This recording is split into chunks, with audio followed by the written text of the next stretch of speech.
हाय, कशा सगळे? तुम्ही आनंदी असाल, मजेत असाल आणि बिनधास्त असाल. तर हे बघा डाळिंबाचे दाणे बघायलाच किती अगदी आपलं लक्ष वेधून घेतात बघा, छान वाटतात ना?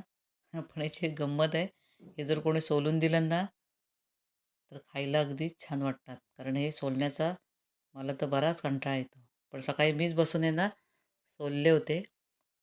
तर बघा जुलाब जर लागत असतील कोणाला, तर हे थांबण्यास ना मदत होते. म्हणजे या सालीचं जे चूर्ण आहे, साली वाळवू ना, तर ते मधातून घेतल्यास ना, जुलाब थांबतात आणि काही-काही जणांना बघा रक्त पडतं ह्याच्यातून जुलाबातून, तर तेही थांबण्यास याची मदत होते. आणि ज्यांना उष्णतेचा त्रास आहे ना, ती उष्णताही कमी होते आणि हे डाळिंब खाण्यानं हिमोग्लोबिन छान वाढतं.